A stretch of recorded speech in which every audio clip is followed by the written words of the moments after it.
LinkedIn presents.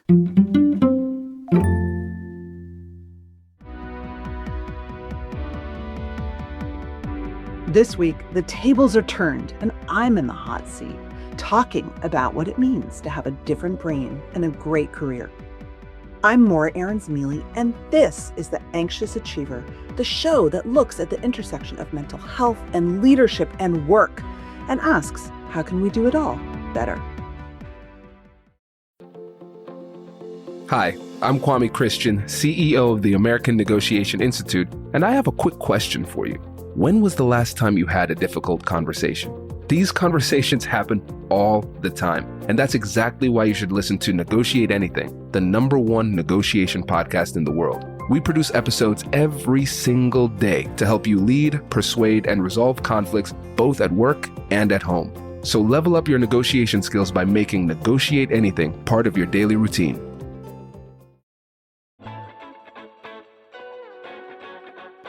I want to share a treat with you today. It's an episode of another LinkedIn podcast, Every Day Better with Leah Smart. It's a show about work and life and how we can level up our careers and our joyfulness and our well-being in a whole bunch of different ways. I was so thrilled when Leah asked me to join her for an episode, and in our talk, we cover main areas of my research and work for many years, introversion and extroversion, and how people with different brains, whether they are neurodivergent or have a mental illness or just feel like their mind marches to a different drummer, tackle the issues of career and leadership and joy and all the good things when you function a little bit differently. I shared with Leah what I've learned about how neurodivergent brains are different at work. Give a listen to the episode, and if you like what you hear, you can check out her show wherever you get your podcasts. For those of us who always feel like we're different, our superpowers might be the things that have been told are wrong.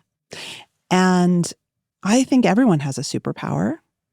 And a lot of us are hiding our superpowers. We're ashamed of them. We just haven't found the right fit, And when you can do that, like the whole world, it's like the Wizard of Oz. The world is all of a sudden in color from black and white. It opens. That's author Morra Aarons-Mele. I'm Leah Smart, and this is Every Day Better. Stay tuned to hear how embracing what makes us different unleashes our greatest potential. Don't forget to hit that follow button to get new episodes of our show every week. And if you're a regular listener, thank you, and I have a favor to ask. Consider leaving us a review so we can keep bringing you more conversations that you love. If you don't know, here's how to leave a review. On Apple Podcasts, go to the Everyday Better page, scroll down to ratings and reviews, and click the number of stars you want to give us. Then, right below that, click Write a Review and add your note for our team. On Spotify, go to our page, click the 3 dots next to the settings wheel, and select Rate Show. We so appreciate your feedback, and as always, thank you, thank you, thank you.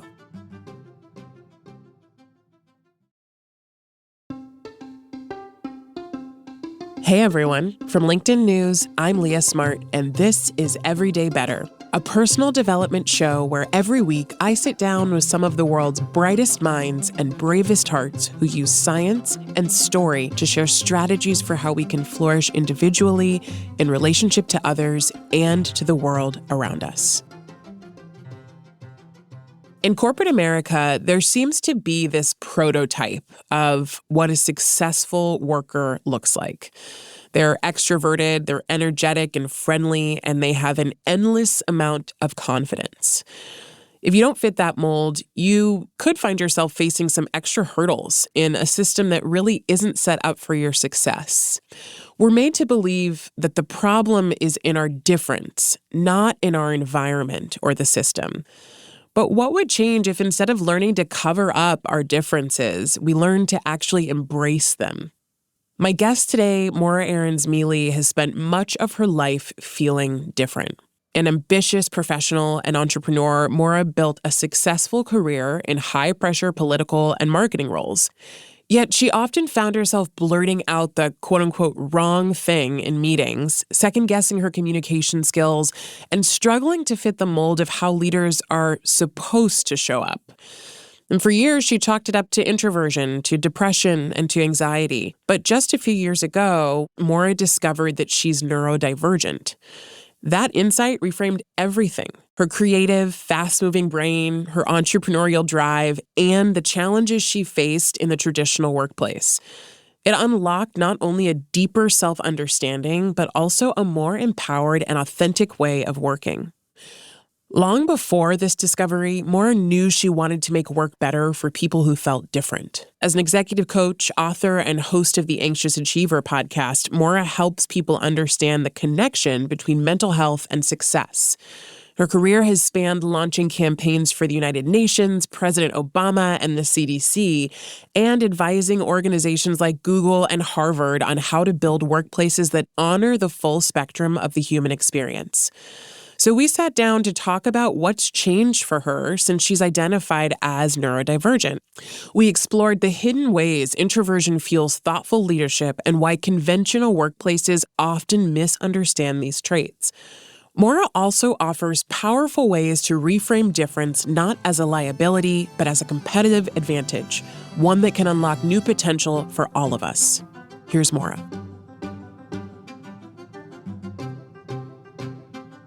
So I have 4 cats and a dog. Oh my God. And 3 kids. Oh my God. And a husband. You're running a small farm. Yes. I mean, I used to have 14 chickens and that was really bad, but they're gone now. We talk about the animals all day long. Like they are the stars of our little comedy. I love that. And someone What kind of barfs cats? every day. Oh my God. That's our dog. We have 2 dogs. Yes, same thing. Barf it's like every day. someone's creating a problem every day, and it's ridiculous. But I probably like you. I don't mind a little bit of the craziness. My husband and I are funny. We've been together a long time. And we both I think it's because we're both neurodivergent, frankly. Mm-hmm. We need a lot of chaos. We invite chaos into our lives. Our friends are always like, what's wrong with you? But it's like how we keep energized and going, if that makes sense. So like you are, and I obviously want to talk about your interest in neurodivergent leadership, but also neurodivergence in general.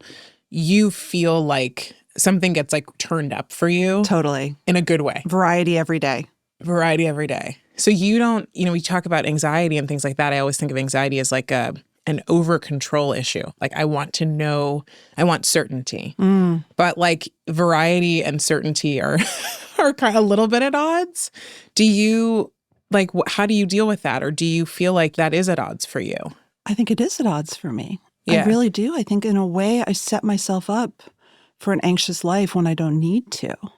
If you have a brain that is always seeking novelty, you are going to be anxious. Uh-huh. So yes, I mean, that's a really astute question. Thank you. Yes. And I think that's the challenge. It's an active challenge between your appetite for more and more and more and the knowledge that is that good for my kids? Is that good for me? Is it good for our marriage? And so for me, meditation actually and gardening and just trying to be still is a powerful way for me to make the time to reset, having a lot of alone time. Yeah. Because I really have to get out of my own way sometimes. When you can get on the wheel and the wheel just keeps going and going and going. But that's like the nature of like busyness and chaos. And there is something fun and energizing to it. But when it's overdone, obviously it leads to all sorts of challenges and issues, and it's not fun anymore. It's not fun anymore. I'm curious first of all, so neurodivergence is a really popular, I feel like it's a buzzword these days. But I don't actually believe that people really know, and I didn't really know what it actually meant. Can you just talk about I know it's kind of an umbrella term, right? But what does it actually mean to be neurodivergent, and how does that show up for people? So I will start by saying there are a million different answers to this question. And I'm going to give you mine. Okay. Love that. So neurodiversity, right, is just the idea that everyone has a different brain.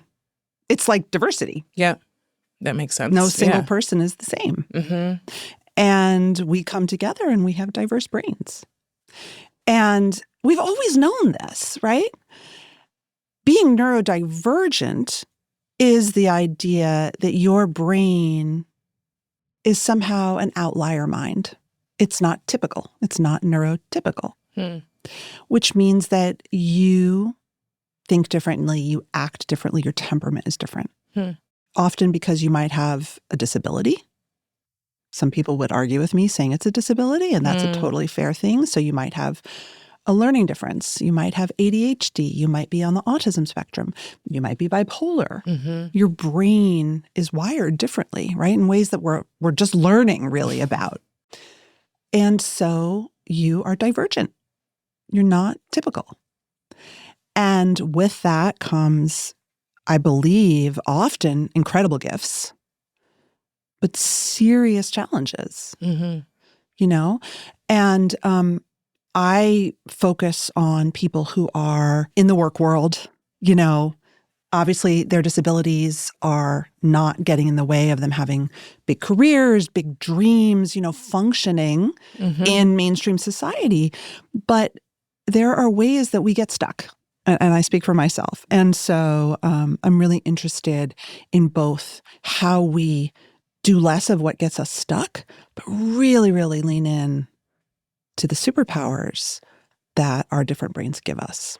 Okay, so tell me if this is like too big of a question, but, and I know this will be unique to you, but I'm curious, like, you know, when you say neurotypical, my mind goes to like, well, what is that? Right. Like, none of us know what it's like to be inside each other's brains, right? Like, and we'll never know. So I was like, what's it like to be neurotypical? And what's it like to be neurodivergent? You know, like what, if someone were to like look inside of your mind, what would be different? Like, how do we know?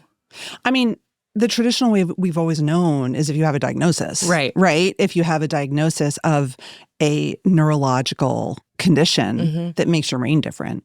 So in a way, being neurodivergent is aligned with having that diagnosis that, yeah, you know what? I am different. This is what happens to me, and I have these challenges. I do these things differently. I would say that being neurotypical, I mean, it's a funny question, isn't it? Like, but being neurotypical means that you probably got through school and you never had any special services and, you know, you sort of like ran through well and you didn't have challenges and you don't have big highs and lows and you don't have a learning disability. And, you know, you basically function pretty solidly. Now, that doesn't mean that you don't go through the heartbreaks and you don't have moments of anxiety or depression or big feelings, but a neurodivergent brain is the brain that has clinical depression from day one, clinical anxiety, bipolar disorder, autism, where it's really something that we can't snap out of. How early did you know? And I ask this because I feel like I've seen, maybe especially on social media, and even a friend of mine was recently diagnosed at 36 with ADHD. How early did you know? And what do you make of the fact that it seems like more people are saying, actually, this is something that I'm struggling with, and I just found out as an adult? I didn't know I was neurodivergent until a couple of years ago. I never identified. So I have known that I was bipolar since I was 19. But I never really thought of myself as bipolar because I was treated for anxiety and depression. And I sort of was just going along, but the meds never worked.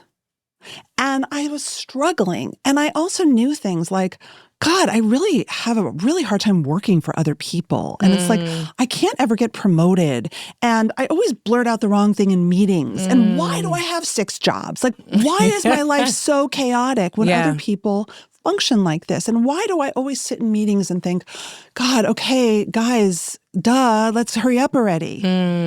And why can no one understand my memos? Like all of these things. Oh my gosh, yeah.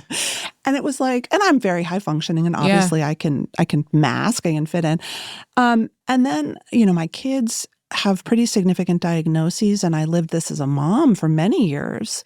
And it wasn't until, honestly, doing my show and doing all my research and interviewing so many people like me that one day I was like, oh my God, this is me. Wow. And it was honestly the work of Dr. Michael Freeman at UCSF, who is one of the most prominent brain scientists who studies dopamine-seeking brains and mental health and mental illness. and entrepreneurs. And I was like, oh my God. This is it. At 46. Wow. Like, I'm not just anxious. I'm not just depressed. I'm not just, I always had problems in school. I always had something. I always knew that I was different and I was special, but I couldn't quite make everything work. And so it just all came together. Yeah, it's been weird. It's been a huge aha. I did feel at some point like I wanted to send an apology note to everyone I've ever worked for. Now I know why I always did this, you know? So what is that like at 40? I mean, this is what's crazy to me. I'm like, it's so wild to imagine that you have been functioning in the world in the way that you've been doing. I know you said I can mask, but the fact that you basically, like, I mean, I think what bothers me most is like you didn't have the information you needed to understand and process what was really going on for you. It was just kind of an internal experience. And you did that for 46 years. I mean, and I'm luckier than most. I know you say that you didn't even have the words for your anxiety until you were how old? Oh, God. I mean, it was recent. It was in the last probably 3 or 4 years that I really was like, oh, that's what this is. And that's what that is. Yeah. I grew up in a family that was very pro-therapy and, you know, again, got that diagnosis when I was 19 after I had really crashed at college and just like had to come home and was basically non-functional. So I got a diagnosis early. It's just that I didn't have the language. And it's funny, I have studied why people who have different brains need to work differently since I was 26. I knew. You knew. I knew. Yeah. But I didn't actually put 2 and 2 together until 2 years ago. So you go through this experience of talking to enough people that you go, oh my God, this is me. And then what happens? Do you go to a doctor and say, I think this is what's going on? If you could just confirm. I have so many doctors. No, because when I started taking meds for bipolar rather than just anxiety and depression, everything changed. And that was only in 2022. Oh, wow. It's recent. Yeah. So everything changed because I don't seem so much like someone who has bipolar. But of course, I know now that I am. I mean, the hypomania is why I write books and start businesses and own 140 domain names and have so much energy and have a billion animals and, you know. So it's wonderful. But I've also paid a huge price. You know, my brain is only one piece of my experience in life. I'm very privileged. I'm so lucky. And so my neurodivergence hasn't cost me what neurodivergence costs a lot of people. The statistics are scary. People who have these brain conditions tend to be underemployed. They tend to access and need social services that are increasingly harder to get. And so we have to be realistic. And when I see the sort of ADHD superpowers conversation, I love it because I know it's true. But I also want us to remember the other side of it and take that seriously too. And remember the people who are probably getting left behind in the conversation. What do you, I mean, when you think about the workplace and you mentioned this idea of like thinking back to all the people who you've worked with who, you know, maybe were like, oh, her memo didn't make sense or this, you know, why did she blurt this out in the middle of a meeting? I mean, all of these things. Our workplaces are not set up for, right. So they're not optimized, I should say, for people who have differences of most kinds. If you could kind of like paint done, you know, like Brene Brown says, paint done for me. Like, what does that look like? What's different about our environments that allows for the superpowers of people who are neurodivergent and also for some of the differences that many people who may be neurotypical don't realize? Yeah. I mean, the truth is what's good for neurodivergent people at work is good for all of us. Flexibility, understanding, the ability to modify your environment. These seems shockingly simple. The ability to spend time on tasks that you're good at and not always have to tackle tasks that you're not good at but are trivial. If I could tell you the amount of leaders that I work with who email is their nightmare. Email is their nightmare. I can't keep on top of my email. I'm late in responding to email. And you're like, well, what's your job?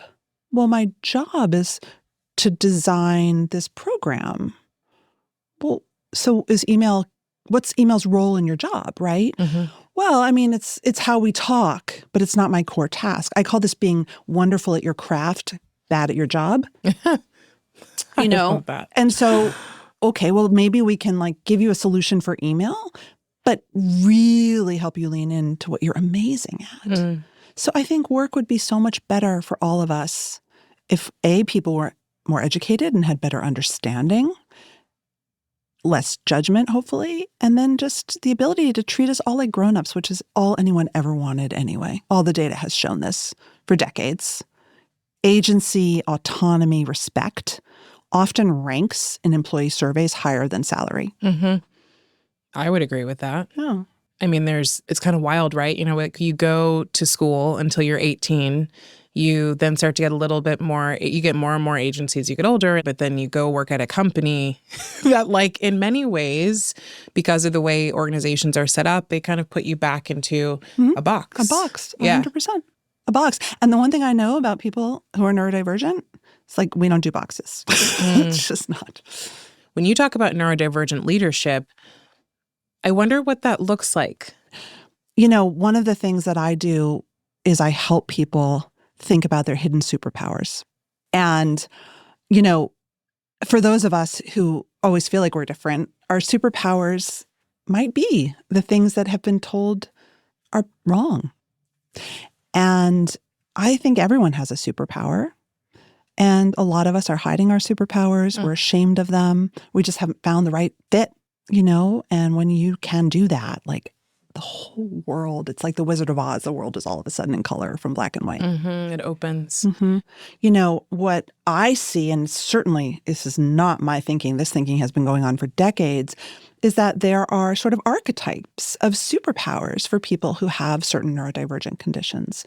When I interview people with ADHD, and the literature will show this, there's an incredible creativity, right?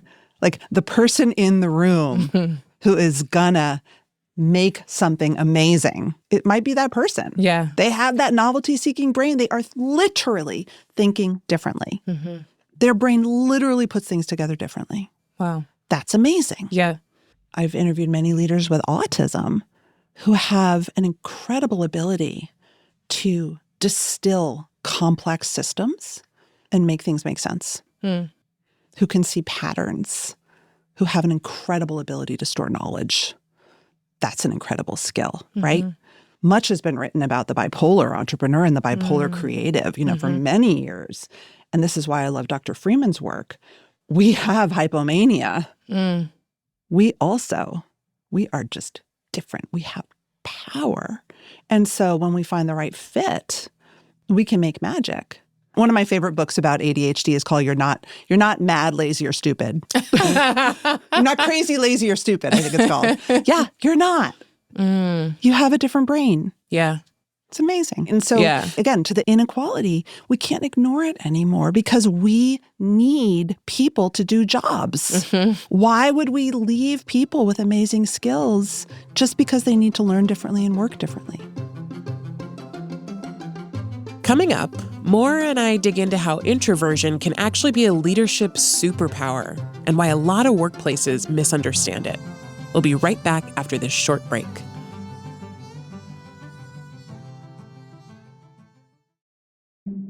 Intuit Enterprise Suite integrates powerful multi-entity financial management tools with payments processing, payroll, HR, marketing, and more. With AI-powered automation, forecasting, and industry customization, businesses can make faster decisions and boost productivity. Visit intuit.com/enterprise to learn more. Money Movement Services by Intuit Payments, Inc., licensed by NYDFS. The future with AI is moving fast, but progress takes more than speed. It takes direction. Cisco gives you the infrastructure, security, and insights to implement AI with purpose, from data centers to workplaces. We don't just help you keep up, we help you lead. Cisco, making AI work for you. Visit cisco.com/AI. That's cisco.com/AI.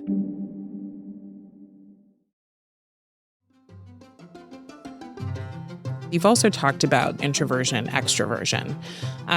Talk to me about that. And I ask in the context of like, I think in the workplace particularly, right, we again tend to praise the people who are extroverted. We tend to praise the people who are most talkative or loudest in a room. I think somehow we convert that to power, confidence, intelligence. Status. Yep, status. So they get privilege, but someone who may not be a person who speaks up but has incredible ideas when they do speak up doesn't tend to get that same attention. Talk to me about your experience of introversion and extroversion. I think that introverted leadership is a really fascinating area, and it is the kind of thing that needs much more light because we in America, like you said, we default to extroversion. The data is clear. Extroverts gain more status. They get promoted quicker. They accrue a tremendous amount of value in society. Yes, social capital. They so do. much social capital. Which, of course, is also financial capital. Jan Yachimovitz at Harvard Business School has done a bunch of research on this. So introverts usually mask. And if they want to play in the sandbox, learn how to fake extroversion. Because, well, hey, it's what everyone else is doing. Like, I got dinged in my class participation grade, so I better speak up, right? Not all introverts are quiet, by the way. That's a myth. I was going to say, yeah, I know the introversion conversation isn't brand new, but we also just really messed up what that means. We totally messed up what it means. And what's really interesting is, and again, not a brain scientist, but the brain science around this is actually connecting dopamine to extroversion and finding that extroverts are actually more able to quickly access dopamine. So they are literally easier to please. I think of an extrovert as like a puppy who, when it gets pet, is like, oh, you love me. I'm so happy you love me. Let me be loved. Right? It's like, it's real easy. That's why people love dogs. Cats a little different. I love cats. Right. But that, maybe the cat's the introvert where it's like, got to pet me in the right place. Yeah, I'm done with you. Right? Where it's actually harder for us to access the dopamine centers. Now, that is an incredible leadership skill. We actually process more, we think more deeply, and we're not as gullible. We're not just, I'm here. We're actually thinking ahead. We're being strategic. And I think that's incredible. But when you look at who leaders are in this country, I'm here. Right. Is sort of the American secret for success, which can make a lot of people feel left out. Or they're just constantly performing what Brian Little at Harvard calls acting out of character, which we need to do. But we also then, if we're performing, I'm performing right now. Yep. I'm loving we being both here. are. Yeah, it's great. But we like, won't do this forever. I can't do this all day. No. I'm acting out of character. And introverts then really are masking. They're putting out a lot of energy. It's exhausting. How do I know I'm an introvert and how do I know I'm an extrovert? So I like this like idea of like the puppy and the cat, although like it could be different, but I grew up with cats and they're absolutely like they would hide and it was like hard to please them, but you wanted to, but you couldn't. And so I always loved But when they love you, they really love you. They love you. I mean, I'm always team cat. Yeah.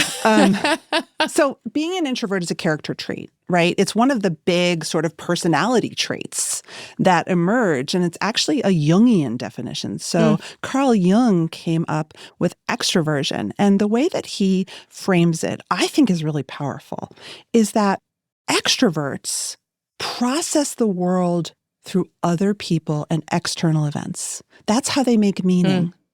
What does that look like? So if I'm showing up in a room at a party with people I don't know, and I don't know how to feel, like, is this a cool party? Should I be here? Like, I'm gonna look to other people. I'm gonna look to how others react to me. I'm gonna draw meaning from how other people are assessing the situation or responding to me. Introverts make meaning internally. We check in inwardly. Do I want to be at this party? Is this worth my time? Would I rather be reading a book? That's the gauge that we go to.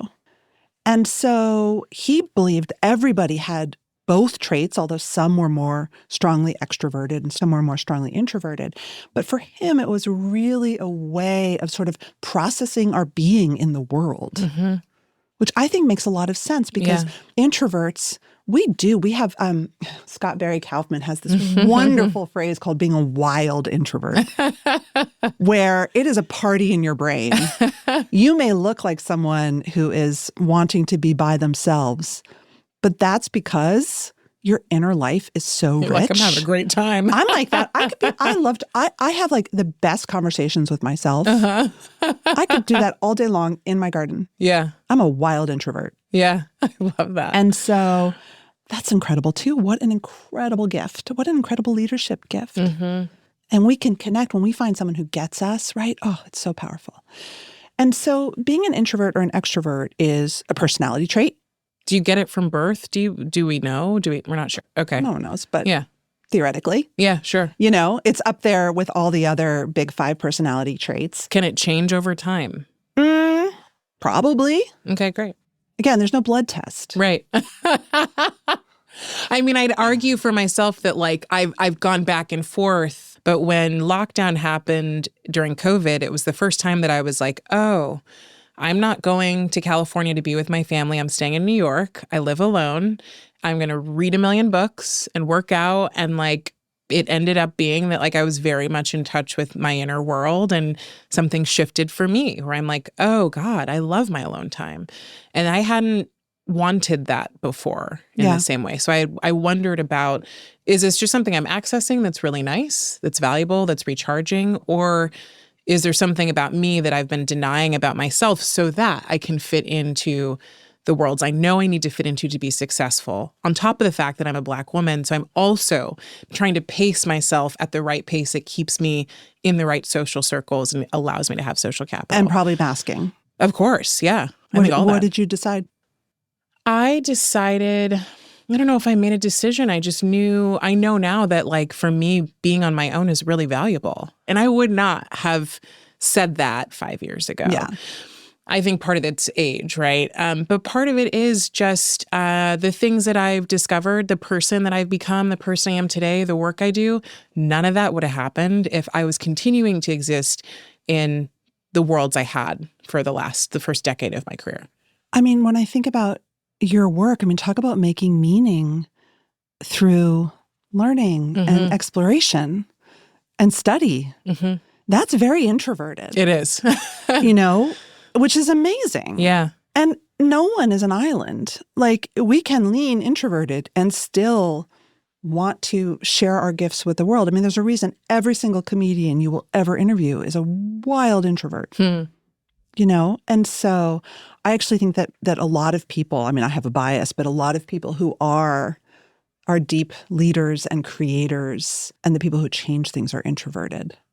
And they're less easily swayed by the weather, which is a really amazing quality. It's a huge trait. Yeah.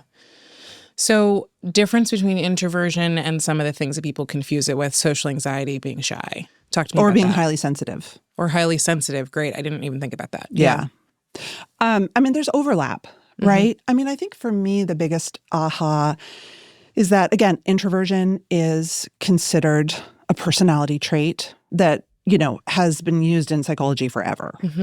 Social anxiety is a learned behavior. Now, is it partly nature? Probably.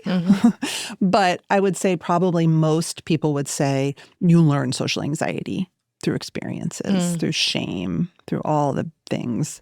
And being shy, I have always understood also as a little bit of an avoidance characteristic, right? Where you can be an introvert and not be shy. Just, I don't want to talk to you. It's not about my self-worth here. That sounds like my mom. think it's hilarious. When I found out I was pregnant, I said to my mom, how did you build community? I've really been wanting to build community and have a lot of mom friends. Like, what did you do? She's like, nothing. She's like, I went to pick up your brother and I left. She's like, I didn't want to talk to people. And I was like, this is how I know we're incredibly different. I want to have all these friends. I want to have a hug. her. I want to it's hysterical. Oh my God. But that's her. It has nothing to do with self-worth, nothing like that. It's just, she is satiated. It's enough. It's the satiety. And again, it's probably to do with dopamine. She doesn't need to access it. Yeah. I can totally relate to your mom. And then every once in a while I get really lonely and I get really upset. But mostly, yeah, You're good. Fine. What do you talk to me about, in the same way we've talked about neurodivergence? Introversion obviously has had much more airtime over the last, decade or so. But I still don't know that I'd say we're at the point we should be at with how we think about introversion versus extroversion in all professions. So what does done look like for that? I mean, introverts don't need special accommodations. Mm-hmm. Most introverts who are in a career that works for them have figured it out. What we do need is the ability to take care of ourselves without shame. I was called grandma in college. And it always felt really shaming for me. Because I'd be like, I'm done with this party. I'm going to bed. Grandma.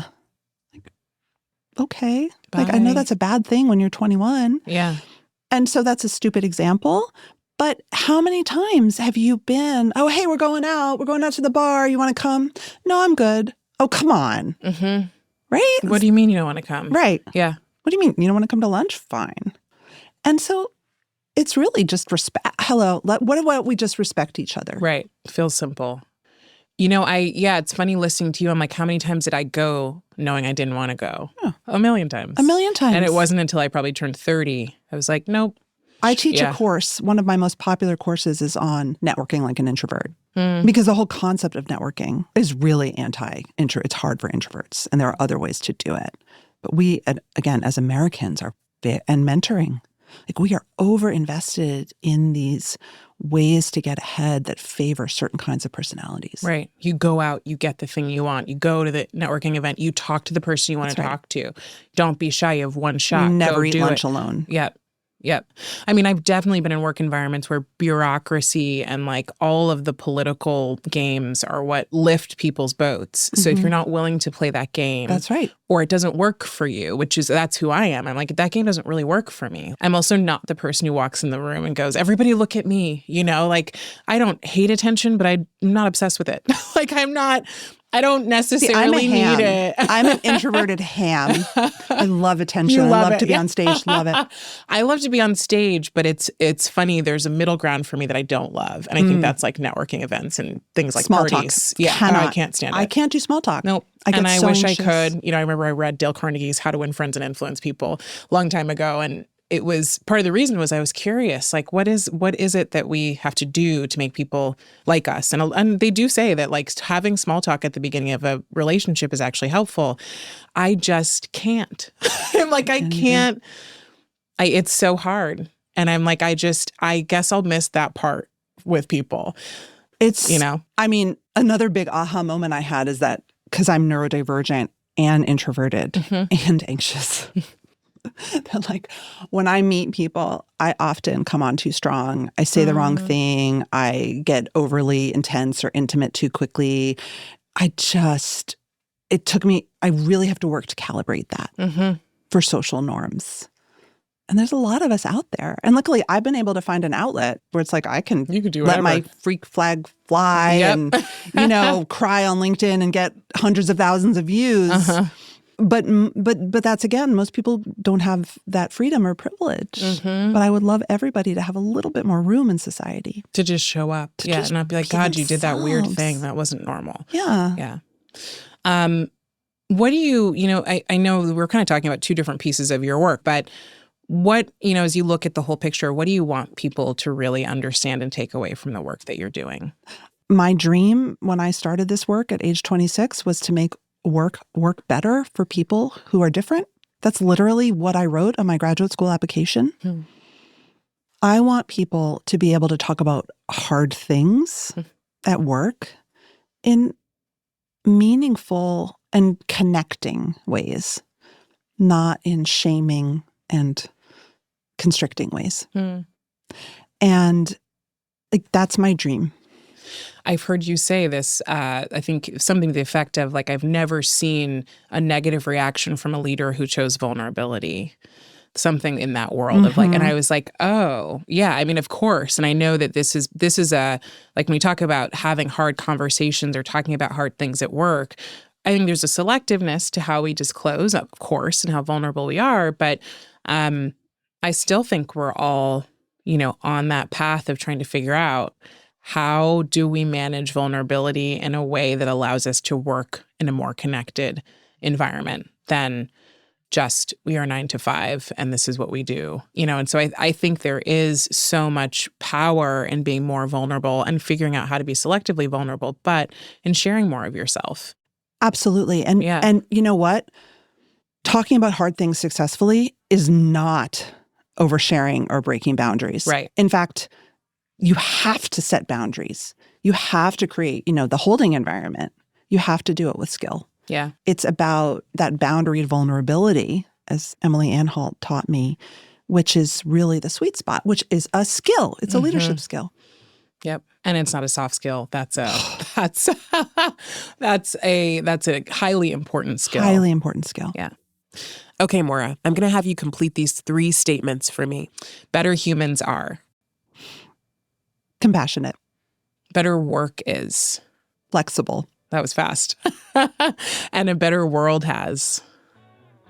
Compassionate humans. That's it for this episode of The Anxious Achiever. The show is produced and edited by Mary Dew with production support and sound engineering by Nick Krinko. If you like what you heard, head to your favorite podcast app. Leave us a review. It really matters, and we appreciate the time and effort it takes. And if you don't subscribe or follow the show already, now's the time.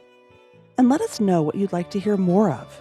I get some of my best ideas from my listeners, so find me on LinkedIn, send me a message. You can find my weekly newsletter there as well.